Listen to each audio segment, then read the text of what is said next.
Hello guys, आज के video में हम बात करेंगे स्टोमेटा के बारे में।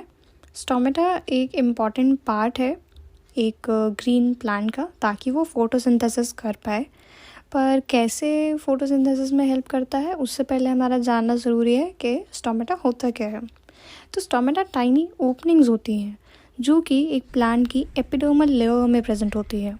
मोस्ट ऑफ द केसेस में स्टोमेटा प्रेजेंट होता है लीव्स के एपिडर्मिस में, पर कई केसेस में ऐसा देखा गया है कि स्टोमेटा एक ग्रीन प्लांट के स्टेम में भी प्रेजेंट हो सकती है। अब हम देखते हैं कि स्टोमेटा का स्ट्रक्चर कैसा होता है। तो स्टोमेटा के स्ट्रक्चर में सबसे पहले आता है स्टोमेटल पोर। स्टोमेटल पोर बिल्कुल माइन्यूट सा एक पोर होता है जो कि सेंटर में लोकेटेड होगा। इस स्टोमेटल पोर को गाइड करते हैं हमारे गार्ड सेल्स। अब गार्ड सेल्स की टर्जिडिटी पे डिपेंड करता है कि वो स्वेल करेंगे या श्रिंक करेंगे, और उसके स्वेल या श्रिंक के बेसिस पे जो भी हमारा पोर है वो या तो ओपन होगा या क्लोज होगा। अब इन गार्ड सेल्स के आसपास होते हैं सब्सिडरी सेल्स एंड उसके आसपास होंगे एपिडर्मल सेल्स। अब सब्सिडरी सेल्स का काम ये है कि गार्ड सेल्स को हम सेपरेटेड रखेंगे एपिडर्मल सेल्स से। तो ये है basic structure of a stomata. अब हम बात करते हैं कि स्टोमेटा के फंक्शंस क्या क्या होते हैं। तो पहला फंक्शन तो है गैसियस एक्सचेंज। अब जो भी स्टोमेटा हमारा ओपन होगा क्लोज होगा, ये हेल्प करेगा प्लांट और सराउंडिंग के बीच में जो भी गैसियस एक्सचेंज हो रहा है उसमें।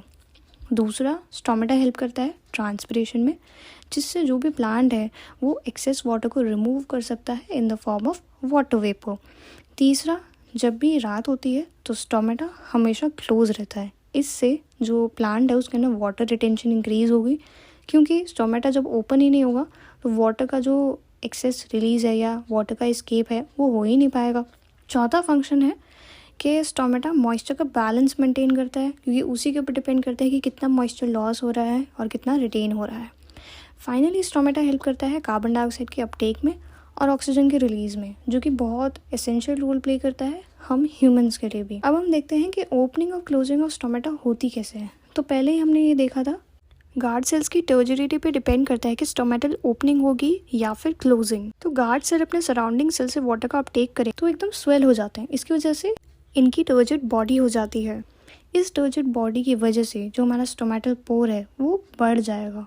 There will be stomatal opening. दूसरे केस में गार्ड सेल्स वाटर का रिलीज कर देते हैं, एकदम श्रिंक हो जाते हैं, फ्लैसिड हो जाते हैं, तो उस केस में स्टोमेटा क्लोज कर जाएगा। इस तरीके से stomata is very important for a plant. अब नेक्स्ट वीडियोस में हम देखेंगे अबाउट फोटोसिंथेसिस। आज की वीडियो के लिए इतना ही। Thanks for watching.